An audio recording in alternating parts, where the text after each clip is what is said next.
Hello दोस्तों, नमस्कार। एक बार फिर से स्वागत है आपके अपने यूट्यूब चैनल देव जी के ट्रिक्स में। तो दोस्तों, हमारे चैनल पर पेड एग्जाम के देख सकते हैं कंप्लीट तैयारी चल रही है, जहां पर आपको हर एक टॉपिक आपको कवर कराए गए हैं। आपकी स्टेट जीके के हो या आपकी हिस्ट्री के हों या अदर आपके कोई भी हो, हर एक प्रकार के आपका सिलेबस को कवर किया गया है। वीडियो वाले सेक्शन में जाकर या प्ले लिस्ट के माध्यम से आप देख सकते हैं। आज की इस वीडियो में हम लोग पढ़ने वाले हैं संपूर्ण मुगल साम्राज्य। आप लोग प्रैक्टिस लगाते होंगे। मुगल साम्राज्य से सबसे ज़्यादा क्वेश्चन आपके पूछे गए हैं। एक आपका जो बुद्ध है वहाँ से बनते हैं, और दूसरा आपका टॉपिक जो होता है मुगल साम्राज्य। यहाँ की प्रशासनिक व्यवस्था हो गई, मुगल साम्राज्य में जितने भी आपके यहाँ पर हुए हैं, है ना, शासक, उनके बारे में पूछा जाता है। यहाँ की जो प्रशासनिक व्यवस्था है उसके बारे में पूछा जाता है। तो ये टॉपिक आपका बहुत पूछा जाता है हिस्ट्री में, ना। तो इस वीडियो को पूरा लगाइएगा। और हमने प्रयास किया कि पूरे के पूरे क्वेश्चन जो आपके होते हैं, चाहे वो मुगल प्रशासन के बारे में दिया हो या किसी स्पेशल शासक के बारे में दिया गया हो, स्थापत्य कला के बारे में दिया गया हो, है ना, क्योंकि ज़्यादा से ज़्यादा क्वेश्चन जो बनते हैं वो स्थापत्य कला से बनते हैं। तो ये टॉपिक आपको बहुत महत्वपूर्ण है, तो इस वीडियो को पूरा का पूरा आपको देख लेना है ना। बाकी और भी जो आपकी क्लास हैं वो हम आपको दे ही रहे हैं, उनको आप देखते चलना है। प्लेलिस्ट बना दिया है, तो अपने सिलेबस वाली पूरी क्लासों को अपना प्लेलिस्ट से आप लोग दे सकते हैं। ठीक है। गुड मॉर्निंग, नमस्ते, जय हिंद, राधे राधे, सभी का वेलकम है, स्वागत है, अभिनंदन है। तो चलिए फिर स्टार्ट करते हैं। आपके सामने पहला क्वेश्चन और आपसे कह रहा है, पानीपत का जो प्रथम युद्ध है किसके मध्य हुआ था? चलिए जवाब देना है, इसका आंसर क्या हो जाएगा? चलिए कमेंट करिए जल्दी से। आपका जो आंसर है कि पानीपत का जो प्रथम युद्ध है वो किसके मध्य हुआ था, इसका आंसर क्या हो जाएगा? तो दोस्तों यहाँ पर वन का ऑप्शन क्या हो जाएगा? डी नंबर है, यहाँ पर बाबर और इब्राहिम लोदी, ऑप्शन डी इसका राइट हो जाएगा। क्लियर है ना? देखो, हम भर्ती नहीं निकालते हैं कि हम भर्ती निकालते हैं। हम होते तो हो सकता है सबको नौकरी दे देते, लेकिन हो सकता है अगर नौकरी दे रहे होते, है ना, ऐसे पद में होते तो हमको भी देश को सोचना पड़ता और हम भी ऐसा ना निकाल रहे होते। ठीक है ना? तो अब हम नहीं जानते हैं उनके पद में जाने में कैसा एटीट्यूड आ जाता है, लेकिन जितना जानते हैं कि हम मेहनत से पढ़ा रहे हैं और आपको भी मेहनत से पढ़ना होगा। ठीक है ना? वैकेंसी गए इधर उधर, हमको मेहनत पर देखना है। चलिए अगला क्वेश्चन दिया गया है, क्या कह रहा है? तुजुक ए बाबरी किस भाषा में लिखा गया था? यहाँ पर आंसर क्या हो जाएगा? तो तुजुक ए बाबरी किस भाषा में है? तो ऑप्शन बनेगा आपका सी नंबर है, यहाँ पर तुर्की इसका जो आंसर है यहाँ पर राइट हो जाएगा। और आगे बढ़िए, क्वेश्चन आपसे अगला दिया गया है, कह रहा है मेवाड़ के जिस राजा को 1527 में खानवा के युद्ध में बाबर ने हराया था उसका नाम आपको बताना है। यहाँ पर जो आपका आंसर है यहाँ पर राइट क्या हो जाएगा? तो दोस्तों यहाँ पर देख सकते हैं मेवाड़ के किस राजा को, तो आप कहेंगे सर ऑप्शन डी हो जाएगा, राणा सांगा को 1527 में खानवा के युद्ध में हराया था, तो ऑप्शन डी हो जाएगा। लेकिन एक बात याद रखिए कि राणा सिंह को हराना इतना आसान नहीं था। जब राणा सांगा से युद्ध हो रहा था तो बाबर को पीछे हटना पड़ा था, और जब पीछे हटना पड़ा था तो बाबर ने जिहाद घोषित किया था, अपने सैनिकों को मनोबल मोटिवेट किया था, अपने मनोबल दिया था, तब इनकी सेना टूट पड़ी थी, तब ये विजय कर पाई थी। तो दोस्तों याद रखिए इस युद्ध में बाबर ने जिहाद घोषित किया था। याद रखिएगा, क्वेश्चन पूछा जाएगा कौन से युद्ध में? तो खानवा के युद्ध में। आगे बढ़िए, क्वेश्चन दिया गया है कि भारत के मुगल शासक बनने पर जहरुद्दीन मोहम्मद ने नाम रखा था। तो दोस्तों याद रखिए बाबर, क्या बाबर रखा था, इसका जो ऑप्शन है यहाँ पर ए हो जाएगा। और अगला क्वेश्चन बताइएगा कि पानीपत के युद्ध में बाबर की जीत का मुख्य कारण क्या था?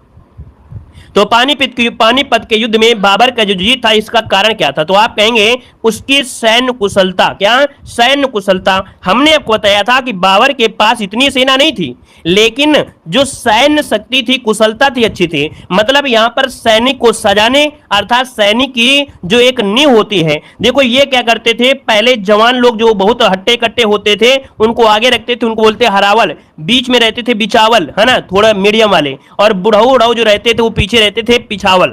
साथ में यहाँ पर दायां बाजू और बायां बाजू, अर्थात क्या होता है, रिजर्व में सेना रखते थे, और ये ऐसे युद्ध करते थे और अपने दुश्मन को परास्त कर देते थे। इनकी सैन्य शक्ति बहुत अच्छी थी, बस इसी से जीत जाते थे। अगला क्वेश्चन दिया गया है कि मध्यकालीन भारत के मुगल शासक वस्तुतः थे। तो जो मध्यकालीन भारत के जो मुगल थे ये कहां से आए थे? तो याद रखिए ये चगताई तुर्क से संबंधित थे। ऑप्शन आपका सी नंबर है, राइट हो जाएगा। नेक्स्ट क्वेश्चन देखो दिया गया है कि निम्नलिखित युद्धों में से किस एक ने बाबर ने जिहाद की घोषणा की?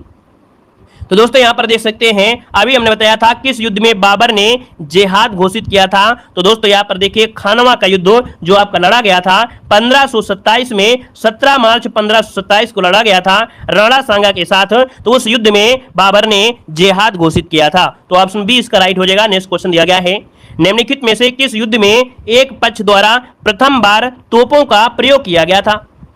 तो दोस्तों यहां पर एक पक्ष में ये पानीपत का जो प्रथम युद्ध था इसमें मुगल साम्राज्य की नींव रखी और इसी पहली लड़ाई में मुगलों ने बारूद के साथ आपकी जो अग्नेयास्त्र तोपों का प्रयोग किया था। ये नंबर हो जाएगा। और इसके बाद आगे बढ़ते क्वेश्चन दिया गया है निम्नलिखित में से कौन सा युग्म सही सुमेलित नहीं है। क्वेश्चन नंबर 9 आपको देना है, आंसर क्या हो जाएगा।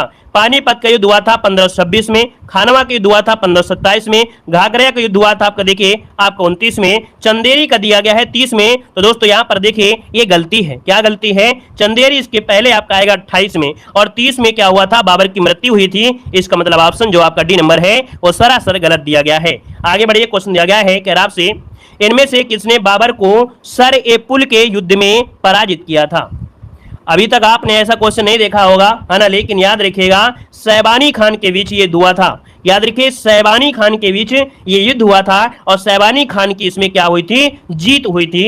ये जो आपका सर ए पोल है एक पहाड़ी इलाका है दोस्तों, ठीक है ना। तो इस युद्ध में आपकी बाबर की क्या हुई थी, हार हुई थी, याद रखिएगा। अगला क्वेश्चन दिया गया है कि कौन सा युद्ध जल और स्थल दोनों में लड़ा गया था।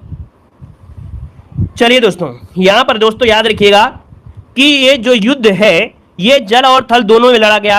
तो 11 का ऑप्शन क्या बनेगा, 11 का ऑप्शन बनेगा यहां पर डी नंबर घाघरा का युद्ध। क्या हो जाएगा, घाघरा का युद्ध इसका आंसर राइट हो जाएगा। कुछ लोग गलती कर देते हैं कि सर कैसे याद रहेगा, तो घाघरा नदी है और पानी भरा है और क्रॉस कर रहे हैं तो घाघरा ऊपर थोड़ा सा उठा लेंगे तो आपका घाघरा बच जाएगा।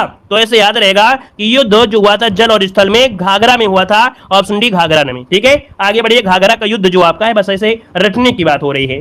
अगला क्वेश्चन दिया गया है कि जीवनी लेखकों का राजकुमार बाबर ने किस युद्ध में गाजी की उपाधि धारण की। तो दोस्तों यहां पर क्या हो जाएगा, जीवनी लेखकों का राजकुमार बाबर ने किस युद्ध में गाजी की उपाधि धारण किया।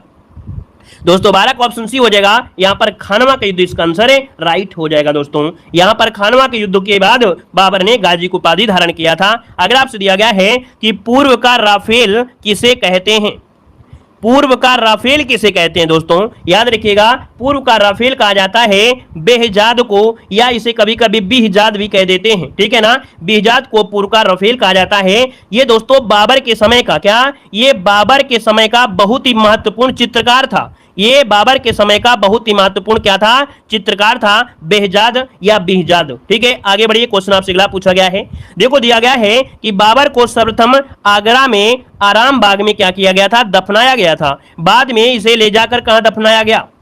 दोस्तों 14 का ऑप्शन देना है कि बाबर को सर्वप्रथम आराम बाग में दफनाया गया और बाद में इसे कहां ले जाकर दफनाया गया था। तो दोस्तों 14 का ऑप्शन हो जाएगा आपके काबुल में, है ना। याद रखिए कहां पर, आपके काबुल इसका आंसर राइट हो जाएगा। नेक्स्ट क्वेश्चन देखो दिया गया है, कह रहा है कि दीवान ए मुवैयान पद शैली का जनक बाबर ने काबुली बाग का निर्माण करवाया था। तो दोस्तों काबुली बाग का निर्माण आपके पानीपत में करवाया। यहां पर जो आंसर आपका है वो आपका ए नंबर राइट हो जाएगा। और इसके बाद दोस्तों यहां पर देखिए पीडीएफ भी है और ये हमारे टेलीग्राम से डाउनलोड कर सकते हैं। अगर टेलीग्राम से नहीं जुड़े हैं तो देव जीके ट्रिक टेलीग्राम का लिंक डिस्क्रिप्शन बॉक्स में है, उससे जुड़कर आप लोग टेलीग्राम से जुड़ सकते हैं और वहां पर आप लोग क्या पीडीएफ भी पा सकते हैं। साथ में आप रिवीजन करने के लिए पीडीएफ के माध्यम से रिवीजन कर सकते हैं, लिंक भी मिल जाएगी। दोस्तों आपका क्वेश्चन आ गया है जो कि हुमायूं और शेरशाह सूरी से, कह रहा है निम्नलिखित में से किस सुल्तान ने पहले हजरत आला की उपाधि अपनाई और बाद में सुल्तान की उपाधि। चलिए यहां पर दोस्तों 1 का ऑप्शन जो बनेगा राइट क्या हो जाएगा। चलिए दोस्तों याद रखिए शेरशाह सूरी ने पहले हजरत आला की उपाधि अपनाई थी और बाद में सुल्तान की। तो ऑप्शन बनेगा आपका सी नंबर है। आगे बढ़ते हैं, क्वेश्चन दिया गया है निम्नलिखित में से किसने अपने बादशाह पति के लिए मकबरे का निर्माण करवाया था। दोस्तों याद रखिए मुगलों के जमाने में अपने पति और अपने लड़के सबका पहले मकबरा तैयार कर लेते थे। तो दोस्तों यहाँ पर 2 का ऑप्शन बी हो जाएगा हाजी बेगम। याद रखिए यहाँ पर जो आंसर है वो आपका बी नंबर है, राइट हो जाएगा बी नंबर। यहाँ पर अगला क्वेश्चन दिया गया है कि शेर शाह के अंतर्गत तांबे के दाम और चांदी का रुपया विनिमय जो दर थी वो आपकी क्या थी। यहाँ पर जो आपका आंसर है राइट क्या हो जाएगा, देखिए 3 नंबर में तो आपका 64 और 1 का अनुपात था। याद रखिए 64 और 1 का अनुपात था, ऑप्शन डी बनेगा। अगला दिया गया है कि मात्र एक मिट्टी बाजरे के चक्कर में मैंने अपना साम्राज्य खो दिया, इस कथन को आप किस मध्यकालीन शासक के साथ संबंध करेंगे। तो दोस्तों यहां पर आंसर आपका सी, शेर शाह सूरी ने ये शब्द आपका कहा था, तो option C number A right हो जाएगा। और दोस्तों अगले क्वेश्चन को बढ़ते हैं। क्वेश्चन आपसे अगला पूछा गया है और देख सकते हैं, कह रहा है कि दिल्ली के पुराना किला के वर्तमान स्वरूप का निर्माण निम्नलिखित में से किसने करवाया था। तो दोस्तों दिल्ली का जो पुराना किला है वर्तमान में जो आप इसका देख रहे हैं, ये इसका निर्माण किसने करवाया था। तो दोस्तों यहाँ पर 5 का ऑप्शन ए हो जाएगा, शेर शाह सूरी ने, शेर शाह सूरी ने करवाया था। यहाँ पर अगला क्वेश्चन दिया गया है कि आपसे निम्नलिखित में से किस स्मारक का निर्माण शेर शाह ने करवाया था 6 नंबर में। तो दोस्तों यहाँ पर शेर शाह ने जो करवाया था, दिल्ली की किला एक उन्हा मस्जिद का निर्माण करवाया था। यहाँ पर जो आंसर है आपका राइट हो जाएगा ए नंबर। आगे बढ़िए, क्वेश्चन दिया गया है, कह रहा आपसे कृषकों की सहायता के लिए किस मध्यकालीन भारतीय शासक ने पट्टा एवं कबूलियत की व्यवस्था प्रारंभ की थी। चलिए 7 का ऑप्शन देना है, आपका आंसर में से क्या हो जाएगा। चलिए फटाफट जवाब दीजिए, अगर आ रहा है तो जवाब जरूर दीजिएगा। यहाँ पर 7 नंबर में ऑप्शन क्या हो जाएगा, तो आप कहेंगे सर ऑप्शन सी हो जाएगा, शेर शाह सूरी। क्या पट्टा और कबूलियत की प्रथा शेर शाह सूरी ने प्रारंभ किया था। और आगे बढ़िए, क्वेश्चन दिया गया है कि शेर शाह की जो मृत्यु हुई थी ये कहां पर हुई थी, 8 नंबर में। दोस्तों शेर शाह की जो मृत्यु हुई थी वो आपके कलिंजर में हुई थी, कलिंजर के किले में हुई थी। और दोस्तों याद रखिए, गोला दागते समय इसकी मृत्यु हुई थी। कलिंजर का किला जो पुराने किलों में सबसे ऊंचे किले में आता है। और दोस्तों कलिंजर के किले में कई ऐसे आपके बहुत अच्छी चीजें हैं, एक बार घूम के जाइएगा, अच्छा लगेगा। हम तो गए थे, घूमे थे और बड़ा अच्छा लगा था। देखो दिया है, दिल्ली सल्तनत के प्रभाव के उपरांत किस शासक द्वारा स्वर्ण मुद्रा का सर्वप्रथम प्रचलन किया गया था। समझिएगा, कह रहा आपसे क्या कि दिल्ली सल्तनत के पराभव के उपरांत किस शासक द्वारा स्वर्ण मुद्रा का सर्वप्रथम प्रचलन किया गया था। 9 का ऑप्शन दोस्तों यहाँ पर बी राइट हो जाएगा। और आगे बढ़िए, क्वेश्चन दिया गया है कि हुमायूं ने चुनार दुर्ग पर प्रथम बार जो आक्रमण किया था ये कब किया था। तो दोस्तों चुनार पर जो पहला आक्रमण हुआ था ये 1532 में हुआ था। नोट करिएगा, ऑप्शन ए बनेगा। अगला, चांदी का सिक्का किसने शुरू किया था। चलिए बताइएगा कि जो चांदी का सिक्का है ये जो शुरू किया था वो किसने शुरू किया था। यहाँ पर ऑप्शन क्या बनेगा। चलिए यहाँ पर जो आपका आंसर है दोस्तों, राइट आंसर में से क्या हो जाएगा, 11 नंबर में। तो आप कहेंगे सर यहाँ पर आंसर बी हो जाएगा, शेर शाह सूरी। क्या हो जाएगा, शेर शाह सूरी, ऑप्शन बी बनेगा। और आगे बढ़िए, क्वेश्चन दिया गया है कि हुमायूं द्वारा लड़े गए 4 युद्धों का तिथि अनुसार सही क्रम आपको अंकित करना है। तो दोस्तों हुमायूं के द्वारा 4 आपके जो युद्ध लड़े गए वो आपके कौन कौन लड़े गए थे। यहाँ पर देखिए क्या हो जाएगा, तो देखिए 12 नंबर की अगर बात करते हैं तो देवरा का युद्ध आपका है, चौसा का युद्ध है, कन्नौज का युद्ध है और सरहिंद का युद्ध है। यहाँ पर जो आंसर आपका है वो आपका डी वाला राइट हो जाएगा। अगला दिया गया है कि ग्रांड ट्रंक रोड, जिसे जीटी रोड कहते हैं, जिसे सड़क ए आजम भी कहते हैं, और इसका जो निर्माण करवाया वो किसने करवाया था। तो दोस्तों यहाँ पर जो आपका 13 का ऑप्शन है वो आपका सी हो जाएगा, शेर शाह सूरी ने ही करवाया था। अगला है शेर शाह का जो मकबरा है, शेर शाह का जो मकबरा है ये कहां पर स्थित है। तो दोस्तों शेर शाह का मकबरा एक ऐसा मकबरा है जो अष्टकोणीय पद्धति का बना है, आपके भारतीय शैली में बना है और इनके देश की भी शैली में बना है। ये मिक्स शैली में बना हुआ मकबरा है जो कि है कहां पर, तो आप कहेंगे ये है आपके सासाराम बिहार में। ऑप्शन ए नंबर राइट हो जाएगा। आगे बढ़िए, क्वेश्चन दिया गया है कि हुमायूं को किस युद्ध के बाद भारत छोड़ना पड़ा था। यहाँ पर जवाब देना है, आपका आंसर क्या हो जाएगा। कह रहा है कि हुमायूं को किस युद्ध के बाद भारत छोड़ना पड़ा था। तो दोस्तों यहाँ पर आंसर हो जाएगा कन्नौज का युद्ध। क्या हो जाएगा, कन्नौज का युद्ध। यहाँ पर आंसर ऑप्शन सी राइट हो जाएगा, या बिलग्राम के नाम से भी जाना जाता है। अगला क्वेश्चन देखो दिया गया है, कह रहा है कि 26 जून 1539 को शेर शाह और हुमायूं के बीच युद्ध कहां लड़ा गया था। तो दोस्तों यहां पर देख सकते हैं ऑप्शन डी आपका चौसा का युद्ध हो जाएगा, ऑप्शन डी बनेगा। अगला दिया गया है कि राणा सांगा की किस विधवा ने हुमायूं के पास राखी भेजकर सहायता की मांग किया था। चलिए 17 नंबर का दोस्तों ऑप्शन याद रखिएगा कि जो राखी होता है अर्थात रक्षाबंधन का त्यौहार होता है, कहा जाता है यहीं से स्टार्टिंग हुई थी। ये राणा सांगा की पत्नी थी राजमाता कर्णवती, है ना। तो दोस्तों यहाँ पर आंसर सी राइट हो जाएगा। जब ये पता चला कि वो चिंतित हो गई तो उन्हें पता था कि उनके राज्य की रक्षा केवल हुमायूं कर सकता है, इसलिए मेवाड़ की लाज बचाने के लिए उन्होंने मुगल सम्राट हुमायूं को राखी भेजी थी और सहायता मांगी थी। तो ऑप्शन सी इसका राइट हो जाएगा। आगे बढ़िए, क्वेश्चन आपसे दिया गया है कि हुमायूं ने दिल्ली में दीन पनाह के अंदर जो पुस्तकालय बनाया उसका नाम क्या था। दोस्तों 18 नंबर की अगर बात करते हैं तो ये था आपका शेर मंडल। क्या हो जाएगा, शेर मंडल, ऑप्शन बी बनेगा। नेक्स्ट क्वेश्चन देखो दिया गया है कि किस युद्ध में विजय के बाद सूर्यवंश स्थापित हुआ था। तो दोस्तों यहाँ पर 19 नंबर का जो ऑप्शन है, कन्नौज युद्ध के बाद यहाँ पर कह सकते हैं जो आपका हुमायूं था वो देश से बाहर भाग गया था, है ना। इसके बाद यहाँ पर सूर्यवंश का स्थापित हुआ था। और अगला आपसे दिया गया है कि हुमायूं को अमरकोट के किस राजा ने संरक्षण दिया था। चलिए जवाब देना है, आपसे कह रहा है कि हुमायूं को अमरकोट के किस राजा ने संरक्षण दिया था। दोस्तों 20 नंबर का जो ऑप्शन है यहाँ पर वीरसाल, कौन था, वीरसाल राजा था जिसने इसको शरण दिया और वहीं पर आपके अकबर का जन्म हुआ था दोस्तों, ठीक है ना। और आगे बढ़िए, अगला क्वेश्चन देखो दिया गया है, कह रहा है अकबर से संबंधित आपकी क्वेश्चन है। यहाँ पर देखिए कह रहा है इनमें से किस कर व्यवस्था को बंदोबस्त व्यवस्था के नाम से भी जाना जाता है। यहाँ पर ऑप्शन देना है। पहली बार जुड़ रहे हैं तो चैनल को जरूर सब्सक्राइब करिएगा और जय हिंद जरूर लिखिएगा ताकि हमें पता चल पाए कि हमारे इस चैनल से आप लोग जुड़ रहे हैं और बेहतर तैयारी कर रहे हैं, ठीक है ना। तो देखिए 1 नंबर का जो ऑप्शन है इनमें से वो राइट क्या हो जाएगा, चलिए कमेंट करिए और फटाफट जवाब दीजिए। देखिए यहाँ पर 1 नंबर का ऑप्शन बी हो जाएगा दोस्तों, दाहशाला। दोस्तों याद रखिएगा कि इनमें से किस कर व्यवस्था को बंदोबस्त व्यवस्था के नाम से भी जाना जाता है, तो आपके दाहशाला को, और ऑप्शन बनेगा आपका बी नंबर राइट हो जाएगा, ठीक है ना। यहाँ पर अगला क्वेश्चन दिया गया है कि अकबर की इच्छा के अनुसार रामायण का फारसी में अनुवाद किया गया था। चलिए यहाँ पर जवाब देना है, इसका क्या हो जाएगा। कह रहा है अकबर की इच्छा अनुसार किसने रामायण का फारसी में अनुवाद किया था। चलिए वेरी गुड, बहुत अच्छे, बेहतर तैयारी करना है। और 2 का ऑप्शन बी हो जाएगा, अब्दुल कादिर बादायूनी ने, जिन लोगों ने ऑप्शन यहाँ पर सही किया है बिल्कुल राइट हो जाएगा। और जो लोग यहाँ पर पुराने स्टूडेंट है अगर वो जय हिंद लिखेंगे तो भी अच्छी बात है, लेकिन हम पहचान लेंगे कि भैया कौन कौन पुराना है। देखो यहाँ पर क्वेश्चन दिया गया है तीसरा, क्या कह रहा है कि निम्नलिखित में से किस स्थान पर अकबर को हुमायूं की मृत्यु की सूचना मिलने पर राजगद्दी पर बैठाया गया था।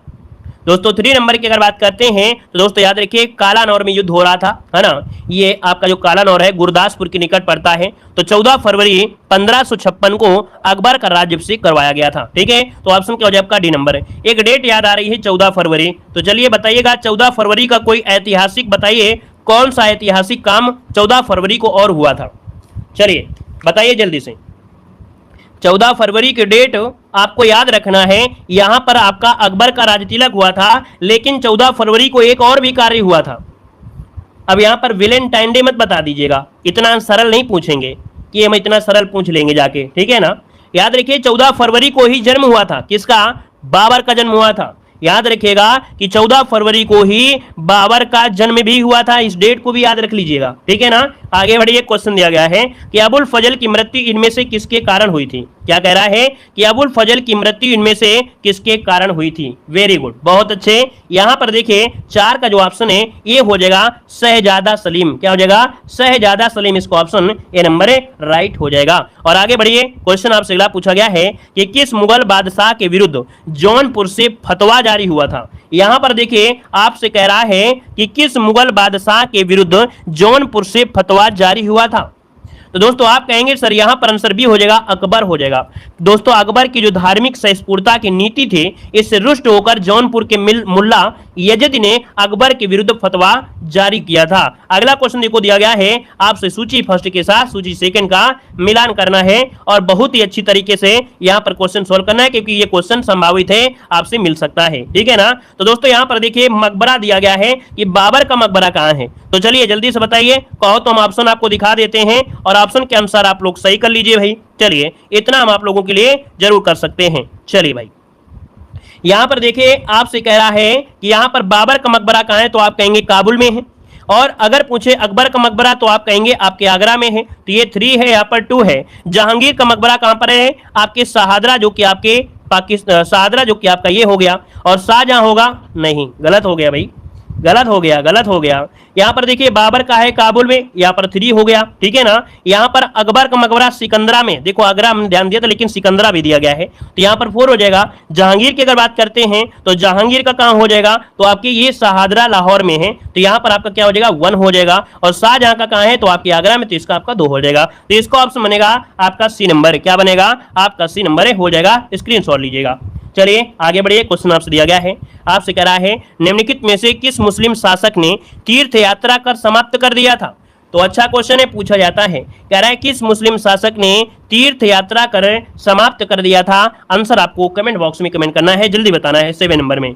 तो आपका 7 का जो ऑप्शन है यहाँ पर डी हो जाएगा, अकबर ने। किसने? अकबर ने किया था। अगला क्वेश्चन देखो दिया गया है, और अच्छा क्वेश्चन दिया गया है। कह रहा है आपसे कि भू राजस्व प्रशासन के क्षेत्र में शेर शाह एवं अकबर के मध्य निम्नलिखित में से कौन नैरंत्य की कड़ी थी?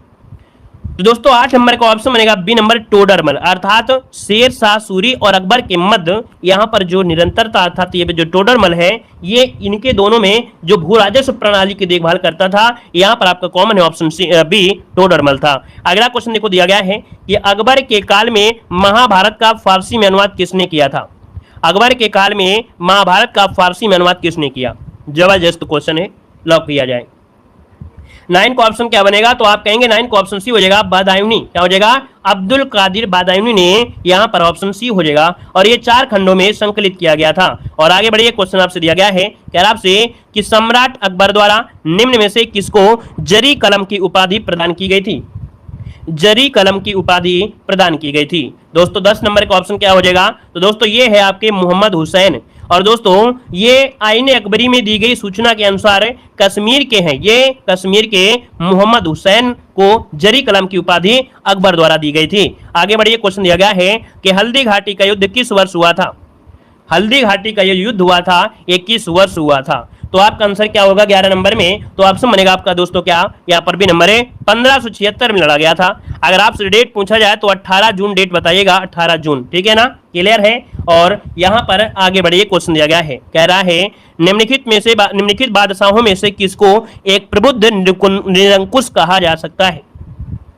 प्रबुद्ध निरंकुश कहा जा सकता है किसे? यहाँ पर आपका जो 12 नंबर है वो आपका सी नंबर, अकबर इसका आंसर है, राइट हो जाएगा दोस्तों, ठीक है ना, क्लियर है। आगे बढ़िए, क्वेश्चन दिया गया है, आपसे कह रहा है कि अकबर काल में भू राजस्व व्यवस्था की एक प्रसिद्ध नीति आईने दासाला पद्धति किसके द्वारा निर्मित की गई थी? यहाँ पर दोस्तों याद रखिए, ये है आपके टोडरमल। क्या हो जाएगा? अकबर के शासनकाल में जो टोडरमल था, इसके द्वारा स्थापित की गई थी भू राजस्व व्यवस्था। यहाँ पर आगे देखो, दासाला मतलब भू राजस्व व्यवस्था। अगला क्वेश्चन देखो दिया गया है, कह रहा आपसे निम्न में से किसका निर्माण अकबर ने करवाया था? निम्नलिखित में किसका निर्माण अकबर ने करवाया था 14 नंबर में?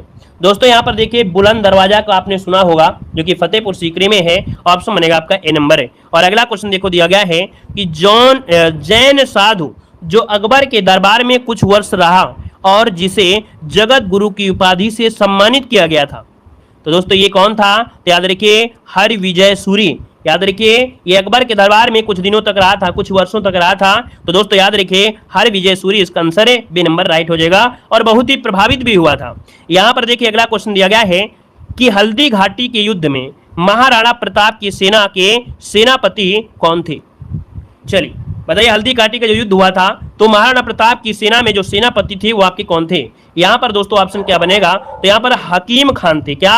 याद रखिए, ये बहादुर सेनापति हकीम खां सुर, जो कि ऑप्शन आपका सी नंबर है, राइट हो जाएगा दोस्तों, ठीक है ना, क्लियर है। और आगे बढ़िए, क्वेश्चन आपसे दिया गया है, आपसे कह रहा है कि अकबर ने दीन ए इलाही किस वर्ष प्रारंभ किया था? तो अकबर ने दीन ए इलाही जो प्रारंभ किया था, ये कब प्रारंभ किया था? तो याद रखिए, यहाँ पर 17 का जो ऑप्शन है डी हो जाएगा, 1582 ईस्वी में। दीन ए इलाही जो आपका है 1582 में इसे शुरू किया था। अगर यहाँ पर ये हो जाता कि दीन ए इलाही संवत, तो संवत बोल देता तो आप लोग 1583 कर देते। क्या कर देते? 1583 में दीन ए इलाही संवत शुरू किया था, ठीक है, याद रखिएगा, 1583 में, ठीक है, उल्टा लिख दे रहे हैं, 1583 में शुरू किया था संवत, दिलाही संवत, लेकिन दिलाही धर्म आपके 1582 में। अगला क्वेश्चन देखो दिया गया है कि निम्न में से किस मुगल सम्राट ने शिक्षा संबंधी सुधार किए थे? 18 नंबर की अगर बात करते हैं तो ऑप्शन क्या हो जाएगा? यहाँ पर डी नंबर है, अकबर ने किया था। दोस्तों याद रखिए, अकबर ऐसा शासक था मुगल साम्राज्य में जो कि पढ़ा लिखा नहीं था, ठीक है, लेकिन इसने शिक्षा संबंधी बहुत अच्छे कार्य करवाए थे। इसकी नीतियां जो थी बहुत ही अच्छी थी, इसीलिए अकबर को याद किया जाता है। ऑप्शन डी इसका राइट हो जाएगा। नेक्स्ट क्वेश्चन दिया गया है कि महाभारत के फारसी अनुवाद का शीर्षक क्या है? तो महाभारत के फारसी अनुवाद का जो शीर्षक है यहाँ पर हो जाएगा रज्जनामा के नाम से। क्या? महाभारत का जो फारसी में अनुवाद है वो है रज्जनामा। दोस्तों याद रखिए, रज्जनामा, रज्ज का मतलब होता है युद्ध और नामा का अर्थ होता है कहानी, समझ गए होंगे। और आगे बढ़िए, क्वेश्चन दिया गया है, कह रहा है कि मुगल सम्राट अकबर के समय का प्रसिद्ध चित्रकार कौन था? चलिए लॉक किया जाए क्वेश्चन। यहाँ पर देखिए 20 नंबर का ऑप्शन क्या हो जाएगा। यहाँ पर देखिए ऑप्शन बनेगा आपका बी नंबर दसवंत था। ठीक है, दसवंत। और भी लोग थे, जैसे आपका मीर सैयद भी था, अली, मीर सैयद अली था, दसवंत हो गया, बसावन हो गया, है ना, अब्दुल समद भी था, मुकुंद भी था। इनमें से जो ऑप्शन बी नंबर है इसका राइट हो जाएगा। और आगे बढ़िए, क्वेश्चन आपसे दिया गया है, कह रहा है निम्नलिखित में से किस परिवार ने सर्वप्रथम अकबर के साथ वैवाहिक संबंध स्थापित किया था। दोस्तों ये परिवार है आपका कछवाहा परवाह। ठीक है, याद रखिए कछवाहा ये जो थे राजा मान सिंह के परिवार के अकबर से वैवाहिक संबंध थे। तो ऑप्शन आपका सी नंबर है राइट हो जाएगा। अगला क्वेश्चन देखो दिया गया है कि दीन इलाही का प्रचार किस शासक ने किया था। दीन इलाही का प्रचार जो किया किस शासक ने, तो आप कहेंगे यहाँ पर आंसर जो आपका है कौन सा, ऑप्शन बी अकबर इसका आंसर है, राइट हो जाएगा, अकबर हो जाएगा। क्लियर है। और इसके बाद अगला क्वेश्चन दिया गया है, कह रहा है आपसे कि अकबर के शासनकाल में पुनर्गठित केंद्रीय प्रशासन तंत्र के अंतर्गत सैनिक विभाग का प्रमुख कौन था। दोस्तों अकबर के समय सैनिक प्रमुख जो था इनमें से कौन था। 23 नंबर का ऑप्शन देना है और ऑप्शन आपका बी हो जाएगा मीर बख्शी। क्या, मीर बख्शी जो ऑप्शन है यहाँ पर बी नंबर है वो राइट हो जाएगा। और आगे बढ़ते हैं, क्वेश्चन दिया गया है कि अकबर कालीन सैन्य व्यवस्था आधारित थी। अकबर कालीन जो सैन्य व्यवस्था थी दोस्तों ये किस पर आधारित थी, यहाँ पर जवाब देना है। पढ़ने में अगर आनंद आ रहा है, कुछ सीखने को मिल रहा है ना, तो आप लोग वीडियो को लाइक जरूर करिएगा। और जो क्वेश्चन आपको नहीं आते हैं, है ना, तो उनको भैया आप लोग स्क्रीनशॉट ले लिया करें और एग्जाम के समय उनका रिवीजन भी किया करें, तभी तो पढ़ने का मतलब होता है, नहीं तो कोई मतलब नहीं है। ठीक है ना, क्लियर है। तो देखिए 24 का जो ऑप्शन दिया गया है यहाँ पर आंसर हो जाएगा मनसबदारी व्यवस्था, ये थी ऑप्शन आपका ये नंबर हो जाएगा। अगला क्वेश्चन दिया गया है, क्या कह रहा है इबादत खाने का निर्माण किसने करवाया था। यहाँ पर जवाब देना है इबादत खाने का निर्माण किसने करवाया। देखिए 25 नंबर की अगर बात करते हैं तो ऑप्शन क्या हो जाएगा, सी नंबर है, अकबर इसका आंसर सी नंबर है राइट हो जाएगा। और दोस्तों आपकी 1575 में करवाया था। अगला क्वेश्चन दिया गया है कि अकबर द्वारा बनाई गई कौन सी इमारत का नक्शा बौद्ध विहार की तरह है।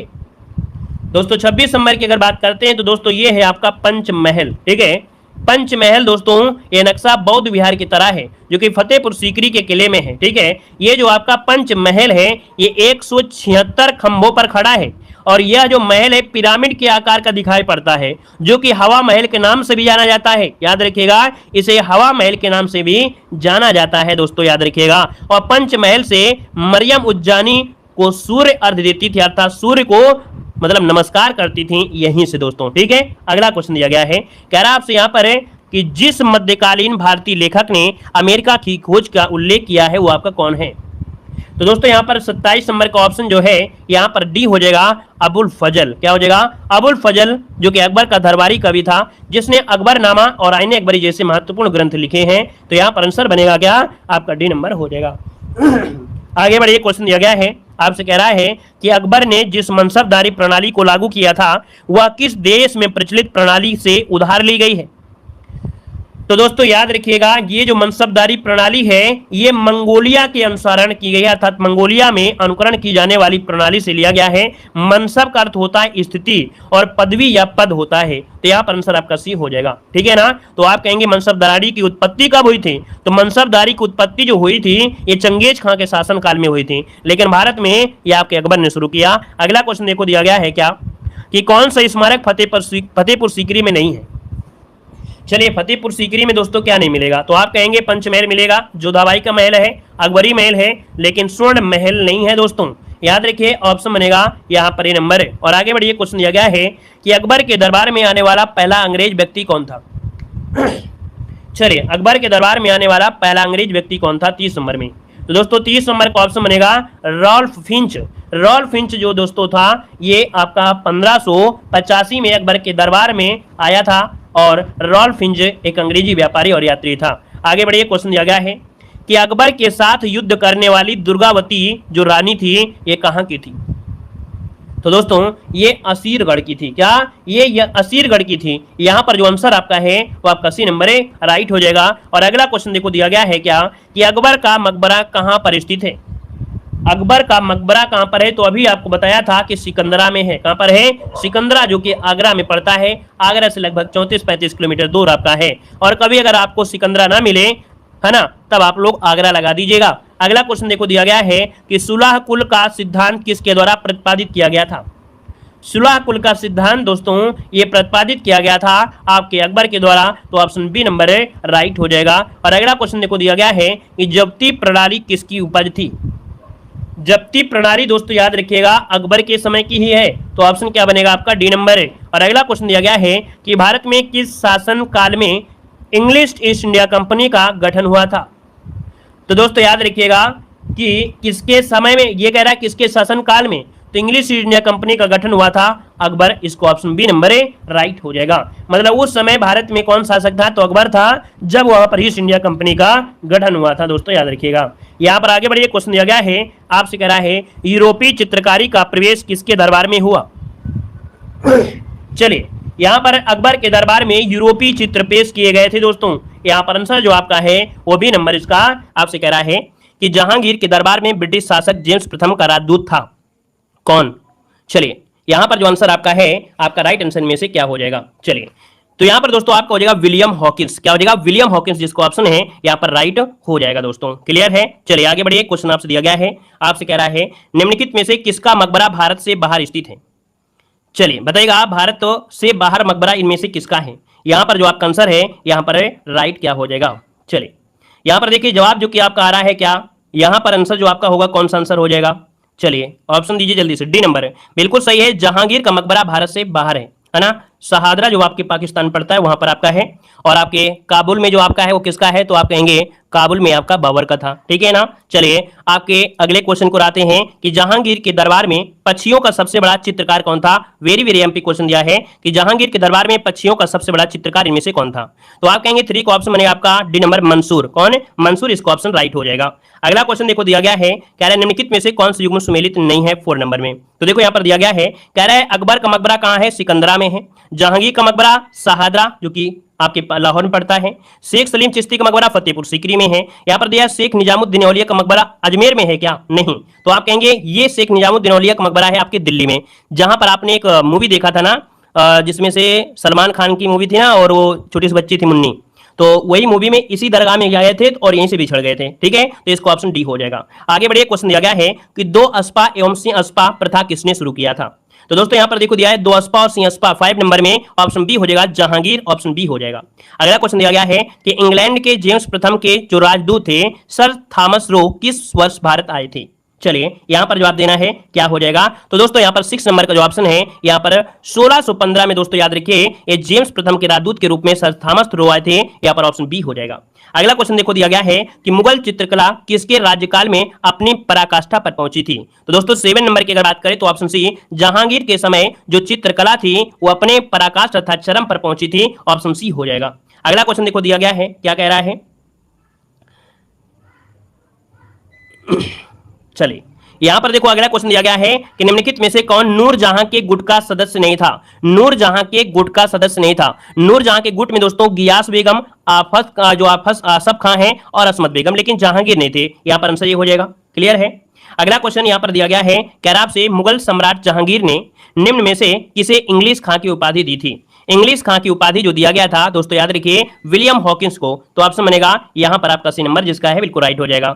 अगला है इत्माद-उद-दौला का मकबरा आगरा में किसने बनवाया था। इत्माद-उद-दौला का जो मकबरा है ये आगरा में किसने बनवाया, 10 नंबर में दोस्तों नूरजहां ने बनवाया था। और ये इत्माद-उद-दौला मकबरा एक ऐसा है जो कि रंगीन कांच के टुकड़ों से ये बनवाया गया पहला आपका टुकड़ा था दोस्तों, जिसे बोलते हैं पेट्रा ड्यूरा शैली। क्वेश्चन पिछली बार पूछा गया था पेट्रा ड्यूरा शैली का मतलब क्या होता है, तो जो कांच के रंगीन टुकड़े होते हैं उसको लगाना है पेट्रा ड्यूरा शैली होती है, और इन्हीं के मकबरे में सबसे पहले प्रयोग हुआ था। आगे बढ़िए, क्वेश्चन दिया गया है कि जहांगीर कालीन निम्नलिखित में से किस एक चित्रकार को नादिर उल असर की उपाधि प्रदान की गई थी। तो दोस्तों यहां पर 11 नंबर का ऑप्शन बनेगा डी, मंसूर को। किसे, मंसूर को नादिर उल असर की उपाधि दी गई थी, ऑप्शन डी इसका राइट हो जाएगा। नहीं आपको आता है तो उसको नोट जरूर कर लीजिएगा, अपनी कॉपी में नोट करिए ताकि एग्जाम के समय ऐसे ही क्वेश्चन का रिवीजन कर पाए। देखो क्लास डेली लेने से फायदा ये होता है कि जो क्वेश्चन आपको आ रहे हैं या भूलने वाले थे उसका रिवीजन होगा, और जो नहीं आते हैं उनको नोट करके अपनी कॉपी में डेली रिवीजन कर सकते हैं। देखो निम्नलिखित में से 1615 में जहांगीर के दरबार में जेम्स फर्स्ट के राजदूत के रूप में आया था, और ये क्वेश्चन अभी हमने बताया सर थॉमस रो। देखिए ऑप्शन डी राइट हो जाएगा। अगला है कि जहांगीर के समय किन लोगों ने भारत में तंबाकू की कृषि प्रारंभ की थी। तो भारत में तंबाकू की खेती दोस्तों किसके समय, जहांगीर के समय शुरू हुई थी, और दोस्तों याद रखिएगा शुरुआत किया था आपके पुर्तगालियों ने। तो ऑप्शन बी इसका राइट हो जाएगा। अगला है पेट्रा ड्यूरा शैली का प्रयोग सर्वप्रथम किया गया था। यहाँ पर देखिए 14 नंबर में ऑप्शन क्या हो जाएगा। देखिए क्वेश्चन पिछली बार पूछा भी गया था और अभी हम जिक्र भी कर रहे थे। देखिए यहाँ पर इत्मद-उद-दौला का जो मकबरा है ना, ये पिट्रा ड्यूरा शैली इसमें प्रयोग की गई थी। मतलब चाहे प्रीवियस ईयर हो या आने वाले एग्जाम होंगे, अगर इतना पढ़ लेंगे, जितना हम पढ़ा रहे हैं उतना पढ़ लीजिए, आपको एक भी क्वेश्चन बाहर से नहीं आएगा। ठीक है ना। इसको जहांगीर के बचपन का नाम सलीम था, तो नूरजहां का मूल नाम क्या था? चलिए बताइए। कह रहा है जहांगीर के बचपन का नाम सलीम था। ये क्वेश्चन पूछा जाता है कि जहांगीर के बचपन का नाम क्या था, बस तो सलीम। तो नूरजहां का मूल नाम क्या था? तो 15 का ऑप्शन क्या बनेगा? सी नंबर है मेहरुन्निसा, ऑप्शन सी राइट हो जाएगा। आगे बढ़िए, क्वेश्चन दिया गया है कि जहांगीर ने 13 अध्यादेश लागू किया था। सर्वप्रथम मराठों को मुगल सेना में शामिल किया, जिनको कहा जाता था। दोस्तों यहाँ पर 16 नंबर का जो ऑप्शन है, यहाँ पर सी वर्गीस कहते थे। याद रखिएगा, सर्वप्रथम मराठों को मुगल सेना में शामिल किया गया, इनको कहा जाता था बरगीर। यहाँ पर आंसर आपका सी नंबर हो जाएगा। अगला है न्याय की जंजीर। न्याय की जंजीर जहांगीर ने लगाया था। इसके समय में सूरदास ने कौन सी ग्रंथ लिखा था? तो दोस्तों यह क्वेश्चन पूछेगा न्याय की जंजीर किसने लगाया? जहांगीर ने। तो दोस्तों इनके समय सूरदास थे, इन्होंने ग्रंथ लिखा था। ये ग्रंथ है दोस्तों सूरसागर, ऑप्शन डी राइट हो जाएगा। पीडीएफ के लिए आप लोग टेलीग्राम पे जुड़ सकते हैं, ये आपकी जो पीडीएफ है फ्री पीडीएफ आपको टेलीग्राम पे मिल जाएगी। देखो दिया गया शाहजहां, और शाहजहां से क्वेश्चन आ गया है कि निम्न में से कौन शाहजहां के शासनकाल का राज कवि था? तो ये बताइए कि शाहजहां के शासन का जो राज कवि था इनमें से ये कलीम था। कौन? कलीम। इसको ऑप्शन ए हो जाएगा, कलीम बन जाएगा। अगला है दिल्ली के लाल किले का निर्माण करवाया था। चलिए यहां पर जवाब देना इसका क्या हो जाएगा। अगर आपको थोड़ा सा भी अर्थात कह सकते हैं कि अगर आपको इस वीडियो से थोड़ा भी जानकारी मिलती है, कुछ सीखने को मिलता है, तो अपना लाइक शेयर जरूर करिएगा। ठीक है, दोस्तों को भी शेयर करिएगा। ठीक है, पहली बार जुड़े हैं तो जय हिंद जरूर लिखिएगा। देखो दिया गया है कि दिल्ली के लाल किले का निर्माण करवाया था। यहां पर आंसर नोट करिएगा, बहुत बार क्वेश्चन पूछा गया है, शाहजहां, ऑप्शन डी राइट हो जाएगा। शाहजहां इसका आंसर राइट हो जाएगा। और अगला क्वेश्चन देखो दिया गया है और बहुत ही अच्छा क्वेश्चन है कि प्रसिद्ध जो कोहिनूर हीरा है, ये शाहजहां को किसने उपहार में दिया था? तो दोस्तों याद रखिएगा, यहां पर क्वेश्चन का आंसर क्या हो जाएगा? कोहिनूर हीरा शाहजहां को किसने उपहार में दिया था? चलिए अच्छा क्वेश्चन है दोस्तों, नोट करिएगा। यहां पर हो जाएगा कौन सा? यहां पर हो जाएगा आपका सी नंबर मीर जुमला। क्या है? मीर जुमला, इसका ऑप्शन है यहां पर आपका सी नंबर राइट हो जाएगा। दोस्तों एक वफा बेगम भी कहते थे, अगर नहीं मिलता ऑप्शन में तो वफा बेगम आपको मिल जाएगा, अफगानिस्तान की शासक थी। ठीक है, और आगे बढ़िए, क्वेश्चन दिया गया है, आपसे कह रहा है कि मुमताज महल का असली नाम क्या था? चलिए 4 नंबर आपसे कह रहा है मुमताज महल का असली नाम इनमें से क्या था? मुमताज महल का नाम आपने सुना होगा, तो दोस्तों यहां पर आंसर क्या बनेगा? तो यहां पर दोस्तों ऑप्शन हो जाएगा Arjumand Bano Begum, option A number इसका राइट हो जाएगा। अर्जुमंद बानो बेगम इसका आंसर राइट हो जाएगा। और इनका जो जन्म हुआ था, ये मुमताज महल का जन्म हुआ था 1593 में आगरा में हुआ था।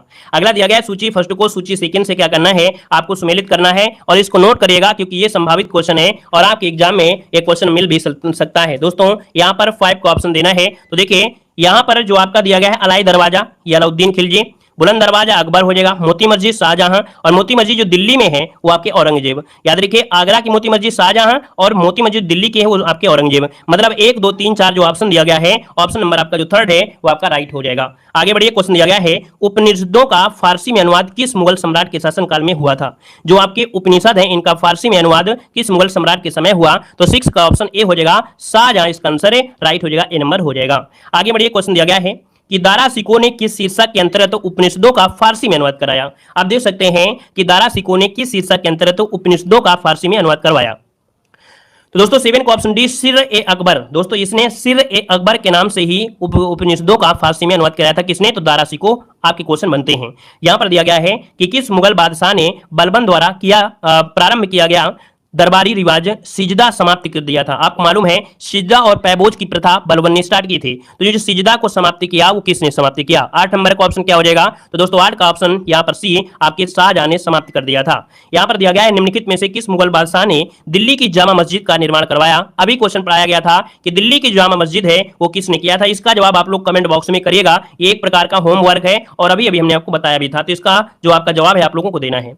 यहाँ पर आगे बढ़िए, क्वेश्चन दिया गया है, कह रहा है निम्नलिखित में से किस इतिहासकार ने शाहजहां के शासनकाल को मुगल काल का स्वर्ण युग कहा है? तो दोस्तों यहां पर दोस्तों याद रखिएगा कि वी.ए. स्मिथ, जो आपके वी.ए. स्मिथ है दोस्तों, इन्होंने शाहजहां के शासनकाल को मुगल काल का स्वर्ण युग कहा है। तो ऑप्शन बनेगा आपका ए नंबर राइट हो जाएगा दोस्तों। ठीक है, अगला दिया गया है इनमें से किसे शाहजहां ने शाह बुलंद इकबाल की पदवी दी थी? शाह बुलंद इकबाल की जो पदवी दिया यहां पर किसे दिया गया था? नोट करिएगा क्वेश्चन नंबर 11 में ऑप्शन क्या बनेगा? तो ऑप्शन हो जाएगा आपका दादा सिको। ठीक है, जिसे दारा सिको कहते हैं, यहाँ पर दारा सिको कर लीजिएगा। तो इसमें से किसे शाहजहां ने शाह बुलंद इकबाल की पदवी दी? तो Dara सिको, option A number right हो जाएगा। अगला है कि शाहजहां के समय संगमरमर मकबरा से आता था। क्या? शाहजहां के समय संगमरमर मकराना से आता था। मकराना दिया है, मकराना से आता था। इसने शालीमार बाग और निशात बाग का निर्माण कहां करवाया? तो दोस्तों 12 नंबर क्वेश्चन पिछली बार भी पूछा गया था, तो दोस्तों श्रीनगर में। तो याद रखिए शाहजहां ने शालीमार बाग का निर्माण जो करवाया वो आपके कहां पर? तो आपके श्रीनगर में। और जो संगमरमर आता था उस समय मकराना का जो संगमरमर है वो सबसे ज्यादा प्रसिद्ध है और अच्छी क्वालिटी का था। यहां पर दिया गया है, कह रहा है शाहजहां की जेल में सेवा किसने किया था? तो दोस्तों यहां पर जवाब देना है कि शाहजहां की जेल में सेवा किसने की थी। 13 का ऑप्शन यहां पर देखो, शाहजहां की बंदी बना लिया गया था। जब शाहजहां को बंदी बना लिया गया था तो यहां पर देखो इनकी जो सेवा किया था किसने? यहां पर आंसर जो आपका हो जाएगा ए नंबर, जहां आरा ने। किसने? जहां आरा ने। और किसने बंदी बनाया था? तो आपके औरंगजेब ने शाहजहां को कैद कर लिया था, आपके 1659 में कर लिया था। ठीक है, और इसके बाद अपना राज्याभिषेक करवाया था। अगला है कि शाहजहां के समय उत्तराधिकार का युद्ध शुरू हुआ, इसका सही क्रम क्या है? तो देखो शाहजहां के समय उत्तराधिकार का युद्ध शुरू हुआ, इसमें से सही क्रम क्या है? तो दोस्तों यहां पर देखिए बहादुरगढ़ का, फिर धर्मट का युद्ध, फिर सामूगढ़, फिर देवराय का युद्ध। इसे नोट करिएगा, क्रम आप लोग पढ़ लीजिएगा। अगला दिया गया है कि शाहजहां के समय किस राज्य को मुगल साम्राज्य में मिलाया गया था? यह आपसे दिया गया है, कह रहा है कि शाहजहां के समय किस राज्य को मुगल साम्राज्य में मिलाया गया? चलिए दोस्तों ये अहमदनगर है, इसको ऑप्शन सी हो जाएगा, टाइपिंग गलती है यहां पर सी, अहमदनगर इसका आंसर है, राइट हो जाएगा अहमदनगर। आगे बढ़िए, अगला आपका देखो दिया गया है, जो कि अगला टॉपिक आपका औरंगजेब से क्वेश्चन आपके हैं। यहां पर देखो दिया गया है कि औरंगजेब के किस पुत्र ने विद्रोह करके राजपूतों के विरुद्ध अपने पिता की स्थिति दुर्बल कर दी थी?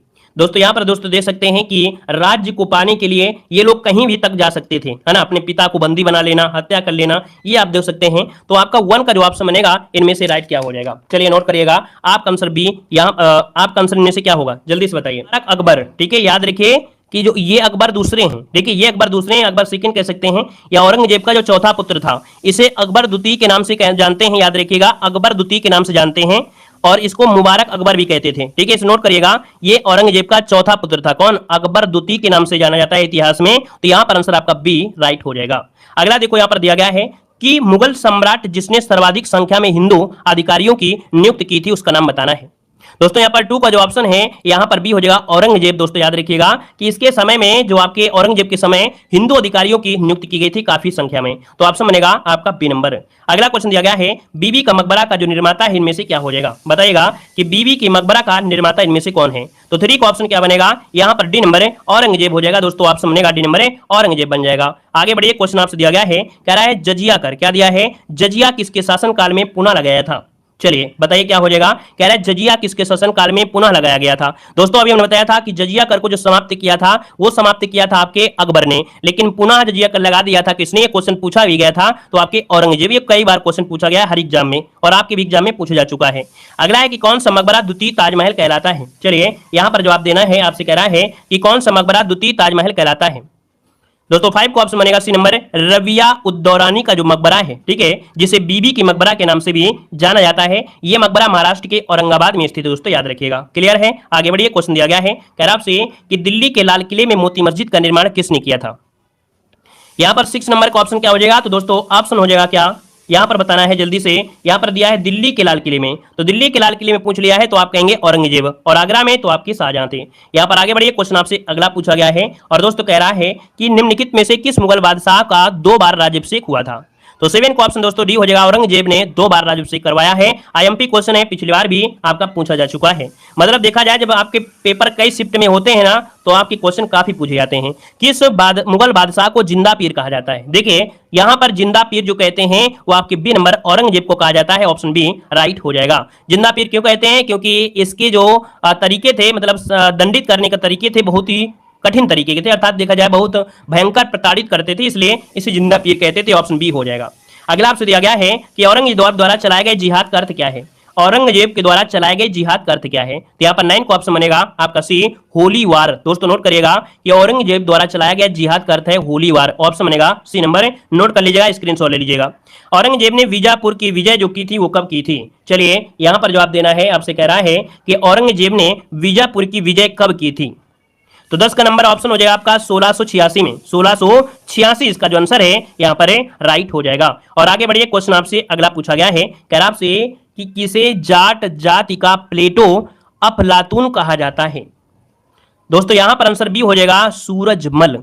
किसे जाट जाति का प्लेटो कहा जाता है तो सूरजमल को कहा जाता है, याद रखिएगा दोस्तों, ठीक है ना। और ये जो आपका है भरतपुर में जाट राजवंश का राजा था। अगला आपसे कह रहा है कि औरंगजेब ने किस सिख गुरु की हत्या करा दी थी। ये मॉडल पेपर में क्वेश्चन मिला होगा, जो लोग डेली मॉडल पेपर सोल्व करते हैं उनको क्वेश्चन जरूर मिला होगा, और बताइएगा मिला है कि नहीं मिला है। दोस्तों यहां पर दिया है औरंगजेब, और अगर औरंगजेब ने किस गुरु को, तो यहां पर देखिए आपका जवाब से हो जाएगा गुरु तेग बहादुर, जो कि आपके 9वें गुरु थे। तो आपको यह बताना है कि 5वें आपके जो गुरु थे वो आपके कौन थे, और 5वें गुरु की हत्या जो करवाया था वो किसने करवाया था। इसका कमेंट बॉक्स में कमेंट जरूर कर दीजिएगा। यहां पर देखो दिया गया है कि इटली के यात्री मनुची ने किसकी सेना में तोपची का कार्य किया था। तो दोस्तों तोपची का जो कार्य किया था वो आपके दारा सिको, अर्थात इटली के यात्री मनुची ने किसकी सेना में, तो दारा सिको की सेना में तोपची का कार्य इसने किया था, तोप चलाने का कार्य। अगला दिया गया है कि सबसे अधिक हिंदू मनसबदार औरंगजेब के साथ थे, इसने गोलकुंडा को साम्राज्य में मिलाया था। तो दोस्तों देखिए कि इसने गोलकुंडा को जो मिलाया था वो आपका 1687 मिलाया था, ऑप्शन डी बनेगा। अगला दिया गया है कि औरंगजेब ने किस युद्ध में दारा सिको की हत्या कर दी थी। तो दोस्तों अपने पुत्र की हत्या किया, यहां पर आपका देवराय का युद्ध। दोस्तों याद रखिए देवराय की युद्ध होती है, धर्मत का युद्ध नहीं है, वैसे ऑप्शन में दिया नहीं, वैसे धर्मत का युद्ध होना चाहिए, है ना। यहां पर ऑप्शन दिया नहीं है, धर्मत का युद्ध आपका है जो कि लड़ा गया था मई में, तो आपके 1658 में धर्मत की लड़ाई में औरंगजेब ने दारा सिको के बीच शाहजहां की गद्दी के लिए लड़ाई की गई थी।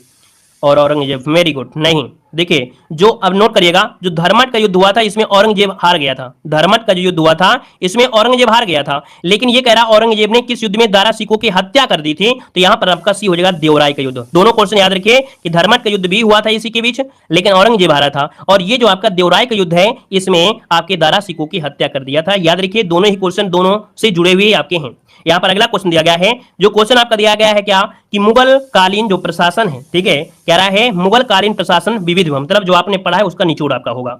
यहां पर देखो दिया गया है क्या, आपसे कह रहा है कि मुगल सम्राट जिसने तंबाकू के प्रयोग पर निषेध लगाया था। यहां पर आंसर लगाना है, आपसे कह रहा है कि मुगल सम्राट जिसने तंबाकू के प्रयोग पर निषेध लगाया, इसका आंसर क्या हो जाएगा, जल्दी से बताइए आपका आंसर क्या हो जाएगा। अकबर होगा क्या, अकबर के समय आए भी नहीं थे भाई तंबाकू। यहां पर 1 को ऑप्शन जहांगीर इसका आंसर हो जाएगा, नोट करिएगा।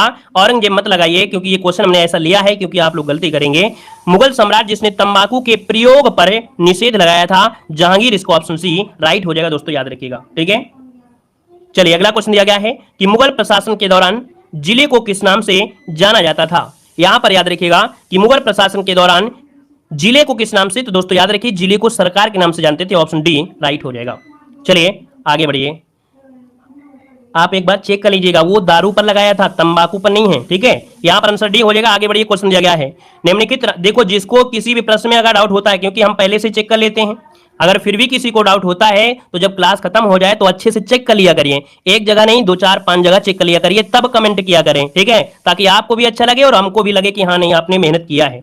चलिए यहां पर देखो दिया है कि निम्नलिखित राजाओं में से किसने राम सीता की आकृतियों और रामसीय देवनागरी लेख से युक्त कुछ सिक्के चलाए थे। तो 3 का ऑप्शन डी आपका जवाब हो जाएगा, डी नंबर अकबर हो जाएगा। अगला दिया गया है, कह रहा है मुगल शासन में तांबे का सिक्का कहलाता था। मुगल शासन में तांबे का सिक्का क्या था। यहाँ पर हाँ दारू वारू बंद हुई थी। देखो यहाँ पर 4 नंबर आपसे कह रहा है तो दाम, याद रखिए मुगल शासन में तांबे का सिक्का, दाम, ऑप्शन बी बनेगा। अगला है मुगल प्रशासन में मदद ए शाम इंगित करता है, तो मदद ए शाम इंगित करता था, ऑप्शन बी। विद्वानों को दी जाने वाली राजस्व मुक्त अनुद्ध भूमि को मदद ए मास कहते थे। यहाँ पर आपसे अगला दिया गया है कि मध्यकाल में बटाई शब्द का अर्थ क्या है। मध्यकाल में बटाई जो कहते थे किसे कहते थे। 6 नंबर का ऑप्शन बी हो जाएगा, लगान निर्धारण का एक तरीका था। क्या, लगान निर्धारण का एक तरीका था बटाई, ऑप्शन बी बनेगा। अगला है कह आपसे दस्तान ए अमीर हमजा का चित्रांकन किसके द्वारा किया गया था। दास्तान ए अमीर हमजा का जो चित्रांकन किया गया वो किया गया था आपके अब्दुस्मद, जो ऑप्शन है ये नंबर है अब्दुस्मद, ऑप्शन ए बनेगा। अगला आपसे कह रहा है कि प्रसिद्ध तानसेन का मकबरा स्थित है, तो प्रसिद्ध तानसेन का मकबरा कहां पर है, तो ऑप्शन बी ग्वालियर इसका आंसर है, राइट हो जाएगा। नेक्स्ट क्वेश्चन दिया गया है, कह रहा है किशनगढ़ शैली किस कला के लिए प्रसिद्ध है। किशनगढ़ शैली ये चित्रकला के लिए है, देखिए क्वेश्चन आपका बी राइट हो जाएगा। अगला दिया गया है तानसेन का मूल नाम क्या था। 10 नंबर का ऑप्शन क्या हो जाएगा, तो तानसेन का मूल नाम था राम तनु पांडे, ऑप्शन बी राइट हो जाएगा। नेक्स्ट क्वेश्चन को आते हैं, क्वेश्चन दिया गया है निम्नलिखित में से कौन सा एक संगीत वाद्य यंत्र बजाने में औरंगजेब की दक्षता थी? अर्थात औरंगजेब एक वाद्य यंत्र बजाता था, कौन सा? यहाँ पर देखिए 11 नंबर में, तो याद रखिए वीणा बजाने में दक्ष था। यहाँ पर आंसर आपका सी हो जाएगा। अगर आपसे पूछे जो एक लंगाड़ा नहीं होता है तो उसको अकबर बजाया करता था, ठीक है। यहाँ पर अगला क्वेश्चन दिया गया है कि हुमायूंनामा की रचना किसने की थी? हुमायूंनामा की रचना किसने किया था? तो हुमायूंनामा की रचना किया था गुलबदन बेगम, ऑप्शन सी हो जाएगा, गुलबदन बेगम सी बन जाएगा। अगला दिया गया है हेमचंद विक्रमादित्य भारतीय इतिहास में किस नाम से जाने जाते हैं? हेमचंद विक्रमादित्य भारतीय इतिहास में किस नाम से जाने जाते हैं? तो दोस्तों 13 का ऑप्शन बनेगा यहाँ पर डिम हेमू के नाम से। दोस्तों ये हेमू ऐसा है, ये अपनी लाइफ में 2 ही लड़ाइयां हारा है। लगभग 22 से 24 लड़ाइयां हुई थी, जिसमें से मात्र 2 ही ये अपनी लड़ाई हारा था। और दोस्तों ये जो आपका है अंतिम आपका राजा था जिसे ये विक्रमादित्य की पदवी दी गई थी, ठीक है। यही अंतिम हिंदू राजा था जिसने विक्रमादित्य की उपाधि धारण की थी। अगला है निम्नलिखित घटनाओं को आपको सुमेलित करना है। देखिए 14 नंबर आपने इसके पहले भी पढ़ा है और ये विविध में है, तो क्वेश्चन मिला है तो आपसे गलती नहीं होना चाहिए। पानीपत का जो तृतीय युद्ध हुआ था ये कब हुआ था? पानीपत का तृतीय युद्ध हुआ था कब? यहाँ पर बताइए, तो आप कहेंगे 1761 में। देखिए यहाँ पर 3 हो जाएगा। तराइन का जो दूसरा युद्ध हुआ था ये कब हुआ था? तो 92 में हुआ था, यहाँ पर 1 हो जाएगा। अकबर की जो मृत्यु हुई थी वो आपकी 1605 में हुई थी, यहाँ पर 4 हो जाएगा। और औरंगजेब की मृत्यु हुई थी आपकी 1707 में, तो यहाँ पर आपका 2 हो जाएगा। इसको स्क्रीनशॉट नोट करिए क्योंकि ये क्वेश्चन बहुत दमदार है। इसका जो ऑप्शन बनेगा, ऑप्शन क्या हो जाएगा? सी नंबर राइट हो जाएगा। आगे बढ़िए, क्वेश्चन दिया गया है कि मुगल काल में निम्नलिखित बंदरगाहों में से किसको बाबुल मक्का बाबुल मक्का या मक्का द्वार कहा जाता था? दोस्तों 15 नंबर में, तो याद रखिएगा कि जो सूरत आपका है सूरत, इसे बाबुल मक्का या मक्का द्वार कहते थे ये मुगल काल में, तो ऑप्शन डी हो जाएगा। अगला दिया गया है कि मुगलों ने नवरोज का त्योहार लिया था। तो दोस्तों मुगलों ने जो नवरोज का त्योहार है ये क्या है? पारसियों से, क्योंकि ये पारसियों था। और नवरोज त्योहार किसने शुरू किया था? कमेंट करिए। यहाँ पर आप लोगों को हमने पढ़ाया, अगर आपने पूरी क्लास देखा है, आपने मुगल सम्राट, तो जरूर आपको पढ़ाया गया है कि नवरोज का त्योहार किसने शुरू किया है।